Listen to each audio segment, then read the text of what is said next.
We see in the preview for next week, well, we just saw this week, there's a F you, F off. This is an old school Kyle Richards we're getting. What has gotten into this season? Well, I have been, first of all, I was exhausted. And the backstory about what happened was I had flown home for like, I don't know, I think 48 hours or something to film The Housewives. And then I had to turn around and go back to North Carolina to film Halloween. So when I went to Dorit's, when I went to Teddy's event, I couldn't take Portia to school because I had to be in a car at 5 a.m. to meet up with Erica and Sutton to get into one car to drive to the event. So, I've been on this show for 10 years. I've never said, yes, I'm committing to something. Yes, I'm coming to this event. And, oh, but I'm going to come late because I want to have my hair and makeup done. So that didn't sit well with me at all with Dorit. I was like, what do you mean Dorit's not coming? When Erica and Sutton and I were leaving our houses at 5 a.m. and Dorit's just coming in late because she wants to have hair and makeup done. Mm-hmm. So I'm like, I didn't get to drive my child to school because, I didn't think I had that option, Mm-hmm. So I can't talk about that behind the scenes stuff on the show, which is, frustrating, but that was really the root of all of it. So when I got to Denise's, I couldn't understand why nobody could understand. It felt like everybody was coming at me. I mean, like everybody. It wasn't just between Dorit and me, because then Erica chimed in something. I was like, wait a minute, you actually agreed with me about the Dorit thing. And now you're like, well, she thinks you're always defending Teddy. And then Rinna jumped in. And then when Denise did, I was just like, everybody just leave me alone. I was too exhausted to handle all those women coming at me. Honestly, I just couldn't take it. You looked good though while doing it. I think that's important. Listen, I had been not sleeping. During filming, we're doing night shoots. So I would, go to work at 5 p.m. and come home at 7:30 a.m. And you can't always sleep, when it's the daytime like that. So rushing back to film The Housewives. And I honestly just couldn't take it. I was like sobbing. First I started with a lump in my throat. When I get upset or sensitive, I put up this like hard exterior to like protect myself. And sometimes I will lash out in those moments. So when I said the ragamuffin comment, I was like, well, the reason I said that is because I thought the reason I said that is because I thought Denise, of all people, would get what I was saying about the glam. Like she always says she doesn't understand that, and that she just put the top knot and doesn't care. Wait, so the ragamuffin comment, we're jumping all over because I have a ton of questions for you. The ragamuffin comment, do you regret that? Yes, I do, 100%. Like I said, by the time Denise was first I got there, Denise, up until we've seen her this season, has always been like, I'm not into glam, that's not my thing, blah, blah, blah, blah, blah. And then we arrived at her party and she is late because she's having hair and makeup done for her pizza and ice cream party. And then, the diamond ice sculpture and the diamond ice cubes, I was like, what's happening here? This is not the Denise that I've gotten to know. And then when she started defending the glam, I was like, oh my God, no one's being authentic right now. It was making me crazy. So my mom, when I was a kid and I would run around and not have my hair brushed, she'd say, don't run around like a ragamuffin. So I just said that. The word itself makes me laugh. I didn't say it in a nice way, but the word in itself is just a ridiculous word. Okay, well, not saying it in a nice way. You're usually the nicest, most level-headed of the women in the group. So in those moments where you say something, or you like lash out, or you say something kind of petty, what happens? What's going on in your? Is it just situational, or is there like a little, I don't know. Of course it's situational. I was exhausted. I can't express enough what that can do. It's like seeing a toddler who hasn't taken a nap and they like drop themselves on the floor crying. I mean, I can't talk about shooting The Housewives on the show. You don't see us address that, but it's a lot shooting a TV show and the movie and my clothing line. I think I was on 22 airplanes in a month or something. It was ridiculous. So the fact that, I would have to fly home and then film The Housewives and not get to see like my kids and wake up and take Portia to school and all that stuff was really weighing heavily on me. So that night with everyone like not getting what I was saying in that and coming at me, I'm human. I snap. Well, we've seen a little teaser of it. You've got also that gorgeous updo and that like white button-down shirt, and you and Denise are going at it across the table. You throw oh yes. I think you call her acting like an asshole or something. Yeah. Yeah, well, that's when she said, "I'm not gonna do this," and, she's doing this, telling me she doesn't wanna talk about something just because she didn't want it on camera, and I was like, "What are you talking about?" And then she's like, "Can I please shut up or not talk?" And I was like, "Sure." She, like, misspoke, and I, like, I don't know. Listen, these things happen, when we get upset, we get emotional, we say things, and if I'm gonna be on the show and be a real person and authentic. I'm not going to be perfect all the time. I try to be as honest as I can across the board. I think I'm a very honest person. I think I've shown that over these 10 years, but that also means I'm going to get pissed off and snap at times. So I was pushed to my limit, and of course I feel bad. Is there a reason you and Denise butt heads? Is it something about the way you two argue? Do you push each other's buttons, or is it just you're coming from two different places all the time?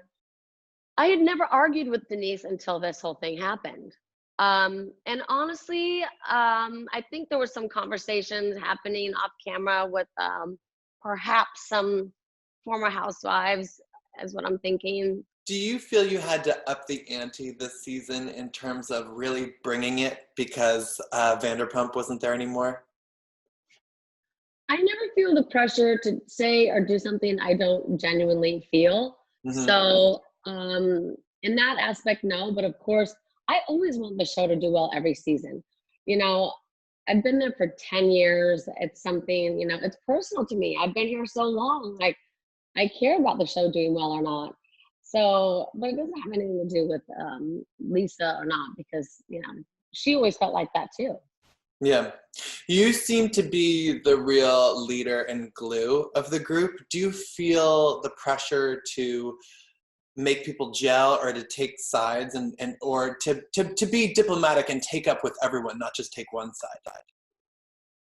No, because I know that's absolutely the worst thing you can possibly do in reality television is just, play both sides of the fence or play it safe, because that happened in season 3 where I like couldn't deal with it. So I was just like kind of trying to play it safe, and it actually was probably my worst season ever. So I just go with what's in my heart, whatever I believe, I side with what I believe is right. And sometimes people get mad, like, well, we're better friends, you should be siding with me. But I don't, I go with what I believe is right. Do you worry that you ever try too hard to make everyone happy? No, is everyone happy? I mean, listen, I saw something the other day that said that the Orange County Housewives, Vicky and Tamra, made some comment that I play it safe. No, I play it real. What you see is how I feel and who I am. I don't feel the need to get sloppy drunk and shove my tongue down a married woman's throat. If that's what you call not playing it safe, fine, that's right. We're not that show. Beverly Hills is not that show. We don't do that kind of stuff. So, and I never would. So, I'm just being myself, and I've been doing it for 10 years. And, sometimes you like me, sometimes you won't.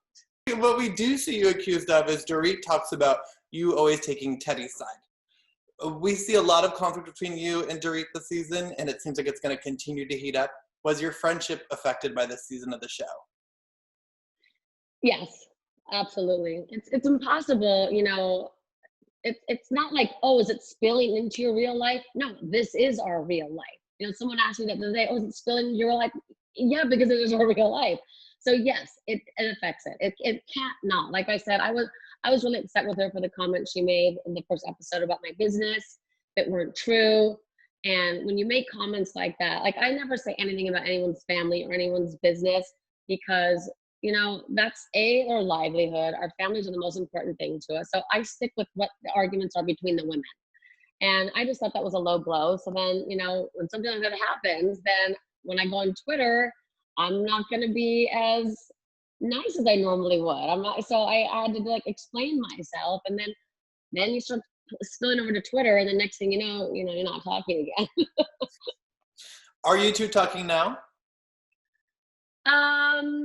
Directly, no. I haven't, like, we're in like a group chat, but we're like not really, we're kind of like not been talking directly, because I know she's mad. I know that I'm mad, but we'll get over it. I really care about Dorit.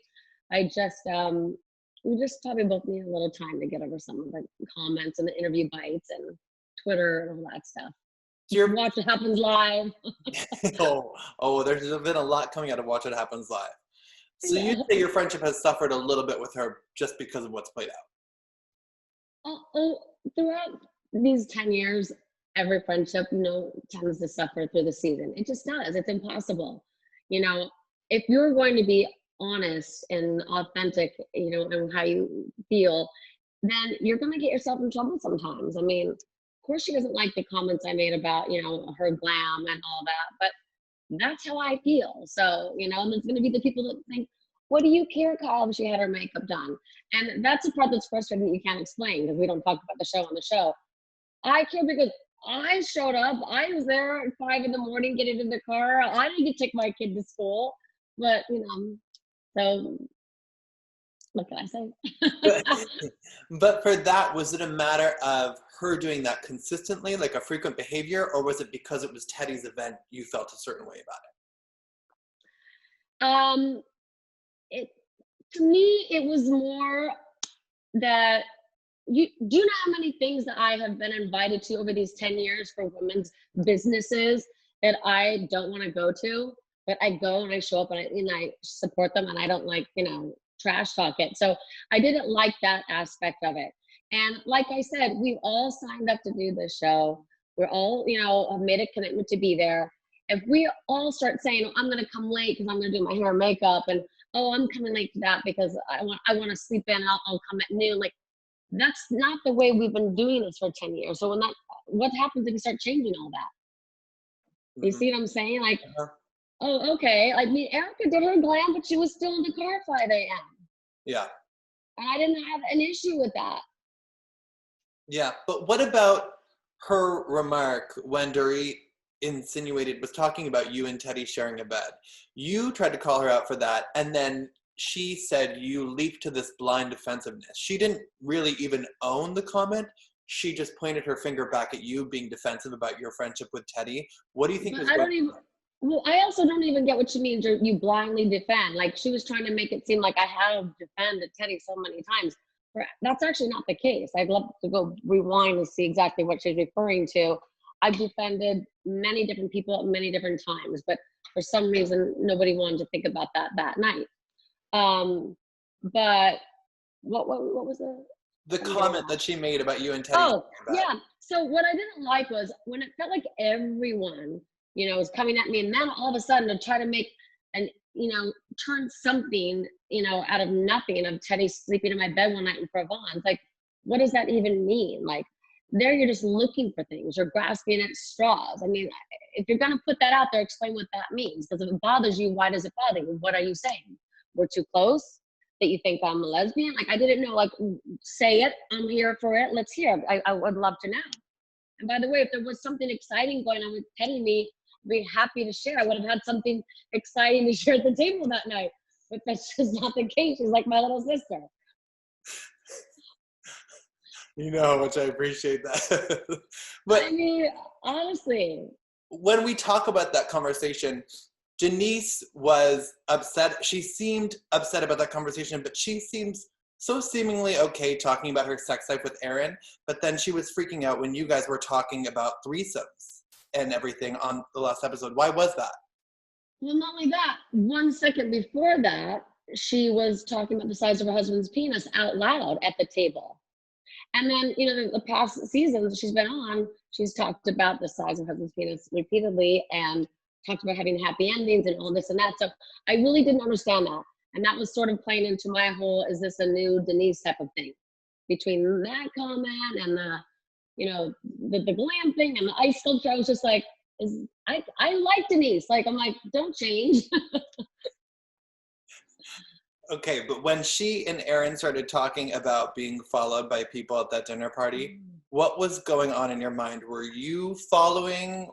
Did you understand what was going on there? And can you explain it to us? Because we were sort of left scratching our heads. Well, I'm still scratching my head, so I can't help. When I asked that question, we didn't understand last year. So I actually wanted to hear, and I wanted to know, because I'm all for alternative medicine. I believe in all that stuff. I wanted to hear, and then I just ended up getting more confused, and the whole table was sort of like, it was very funny because nobody knew what to do, nobody knew what to say. It was going on and on and on, and they were saying these words and things I was just not getting at all. At first, I thought it's just me, and I'm not catching on. But we ended up all being a lot more confused than we were even last season. And no clarity on who's following them? The following them, I don't know, maybe the camera crew, paparazzi, I don't know. Okay. Do you think Denise will come back for the reunion? I do. I think she will. You know, I think that she showed up for her interviews now, and so I think she'll show up for the reunion. I do. Do you think she'll come back for another season? I don't know. I don't know. I mean, I can never guess, so I have no idea. Brandy, as we know, comes in as a storyline we see in the preview for the season, and things get complicated for Denise. Why, when you two in the past have locked horns, do you believe Brandy? Because I think that Brandy has many times been, I mean, can I swear on here? Okay, you can swear. I mean, in the past, I've seen Brandy be an asshole. I've seen her, you know, have a temper and lash out. But I really don't think that Brandy Landau is a liar. Well, we know you are someone who seeks out the truth because classically you said, "You're such a f***ing liar, Camille." So do you I know we're able to discern whether someone's lying or not. Do you think Denise is someone who tells the truth? I think that, I mean, I don't know her well enough to really say that, but I think that there are parts of her that she wants to edit and keep a certain way. I think that's where the bravo, bravo, bravo comes up. And yeah, I think that, you know, she wants to censor a little bit. Have you never used the bravo, bravo, bravo move in your 10 years on the show? No, we used to do it when they would change the discs on the cameras when we wanted to touch up our lip gloss. But we've never done the bravo, bravo, bravo when we didn't want to talk about something. If we did, they would have used it clearly, as we've seen. Yeah, that was clearly like a fourth wall moment. Yes. We've seen a little back and forth between you and Garcelle. Have you two talked after she's made some seemingly shady comments about you and Watch What Happens? You've sort of jabbed back on Watch What Happens. Have you two talked? What do you really feel about her? We have not. I actually really liked her, and I was taken aback by those comments. And in my mind, I thought, oh, is this an example of someone coming in and think they have to stir up something? And I just, like I said, going back to talking about the OC people, I don't do that. I just go with what actually happens, genuinely happens. And I think if the viewer can see, I've been really nice to her.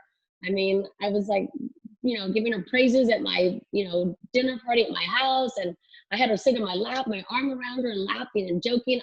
I honestly thought she's great. You know, I thought we were getting along. Of course, you know, she was filming a movie, I was filming a movie. So we were kind of like back and forth a little bit, but I have not spoken to her, but I think she kind of knows that I didn't know where that came from and it hurt my feelings maybe. So she's left some nice comments on my Instagram and I, you know, said thank you type of thing. So I don't know. I don't know where that came from. And like I said, just be honest. And if you really felt like that, then you could say it to my face while we're filming. Don't save it for Watch What Happens Live. Yeah, I get that. And Sutton comes in with a bang, but she seems to ruffle some feathers. Do you see how she can sort of be a little bit polarizing for the viewer? But you seem to like her, correct? I really like her. Yeah, when she first came in, I was like, oh, she's like very kooky and, you know, different. And I did not know what I was gonna think. You know, I remember she like was like, let's have a shot of Fireball. I never even heard of Fireball. That part didn't get aired, but I was like, she just seemed like fun and kind of like kooky and whatever. But now I've gotten to really know her. She's very sweet. She's very genuine. She's honest. And, you know, I think she's great for the show. I love seeing her on the show. And she comes in with like her like wild couture outfits and she's just over the top. And I think she's a nice little splash of different flavor for the show. A lot of people are reconnecting during quarantine.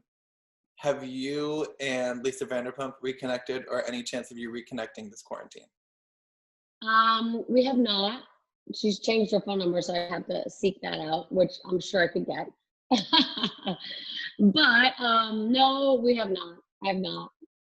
I mean, I've really just been home with my husband and my kids, and FaceTiming with girlfriends now and then, or a Zoom birthday party here and there. But I haven't seen anybody, talked to anybody. Girlfriends now and then, have you reached out to Yolanda Foster, congratulated her on becoming a grandmother? I texted with her right before. I don't know if I've actually reached out. I actually don't remember if I did. Maybe I did not. But we were texting right before that. I just love where she lives, and seeing her there with all the animals, everything. Her life looks like magical to me. It is very exciting. I do need to, if I haven't reached out, I have to look at my phone. Well, because you know Gigi from her time, a Yeah, lot of time on the show. exactly. You must have been Exactly. excited to see the news. I know. I think it is so exciting. I really do. Have you been staying in touch with Kim and Kathy through quarantine? Yep, we have. So funny. The other night, Kathy, she's so funny. She's like, what's me on Instagram, and then people thought she was being shady, and she's like, what happened? I haven't seen the show yet. People think I'm in the shade. I go, no, it's not in the shade. They think you're being shady. But yeah, we're good. Everyone's good. Is Kim still working on her book? I don't talk to her about that. I don't know. I don't know. You'd have to ask her. But she's doing well. She's doing well, yes. And what's your quarantine routine? I know the family's all with you. We're loving the TikToks with your daughters. And we were supposed to do one yesterday for Mother's Day, but there were a lot of fun with TikToks. They really have been keeping us entertained. So maybe one coming up this week again. We're supposed to do them on Thursdays, but my daily routine is I wake up, I take care of all my dogs first, and then I get Portia's breakfast ready because she has to go to class in the morning at 8:05 up in her room, and then I work out. And because I have the time, I work out longer than I normally do. I've been on the Peloton, and then using the Peloton app for outdoor running, yoga, meditation. And, then I have press for the show. I haven't been bored one time in this 2 months. I have literally not been bored one time. You're lucky, but it sounds like you're really staying on your fit game when a lot of people are just not able to do that. It sounds like you're pushing yourself hard.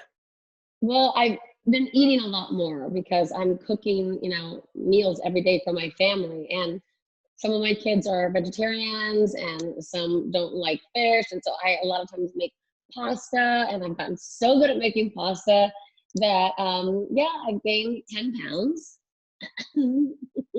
And now, but I work out really hard. So now today I said, okay, it's Monday. I think we're going to be being set free to the wild again relatively soon. So I'm trying to dial back the eating now and just keep up the exercise. So I hopefully will get rid of these 10 pounds fast. Is it nice to have all of your daughters home? It's so nice. It's so, so nice. I mean, as a mom, especially my kids' age, differences, Farrah's 31, Alexia's 23, Sophia's 20, Portia just turned 12. So, when do I get that chance of seeing them all outside, eating lunch together, literally painting? Farrah's right now outside exercising, and the other girls are working on their computers, and then she'll go back in because my husband and Alexia and Farrah all work together at the agency. So they'll be in meetings at the house, and it's just really nice to have everyone here. Is Portia allowed to watch the show? No, I will let her see certain things, but there's too many inappropriate things coming up. So I just and she doesn't even care to watch it. So if it's on in the background, she comes in, I'll be like, change the channel. Yeah, I definitely don't want her hearing some of the things that's going to be on there this season. Got it. Yeah, that makes sense from what we know. How are you maintaining this famous Kyle Richards hair? Are you cutting and coloring it yourself? Oh my God. Well, so yes, I have. I actually did on my Instagram. I wanted to go lighter anyway because I started going gray when I was 25. So I wanted to end up going lighter anyway, so it doesn't show up as much. I've just been using Clairol, like a lighter shade on my roots, and I touch them up all the time, and then I just kind of go like this to the ends. It looks a little bit like a broom right now. We will not discuss, but yeah, that's what I've been doing. No. No nail. I've got, I mean, they're like the scariest nail situation ever. My feet, I don't even want to talk about it. Don't show me your feet. Don't show me your feet. I act like that. No, I did do my own little, like, home manicure pedicures, which I used to be very good at. So I've been doing that, but the truth is, I'm like, who cares? Nobody has their nails done. It's great. Yeah. And I'm not going to see anyone anyway, so what's the point? It's true. There's a nice sense of relief with that. I know, right? What's the first thing you want to do when quarantine is over? Probably manicure, pedicure. And then Botox, maybe. I'm not gonna lie. I didn't do Botox for 6 months before doing the movie Halloween because as an actress, I think you really need to be able to move your face and not, I wanted to have more expression. So, and then I see the show this season. I'm like, between the bangs and the no Botox, I'm like, no, not a good look. So I'm kind of back there again right now without having any Botox, but now without the bangs, they've grown out, fortunately. But definitely a fan of the Botox, I'm not gonna lie. When's the last time you had it? Oh my God. Well, I was already due right before we went into quarantine. So I guess 6 months. Okay. And you didn't like the bangs? I thought I did, like sometimes, and then when I saw the show, I was like, ew, no. Why didn't I just wear clip-ins for the movie Halloween? Oh well. I do appreciate that every time you talk about the bangs now, you make sure that we know it was for a role and not your own personal decision. I mean, my husband was always like, don't cut bangs. And then when I had to cut, I was like, I have to cut the bangs. So now I'm just like, whatever. If I ever need to do that again, they're going to be clip-ins, though, I promise.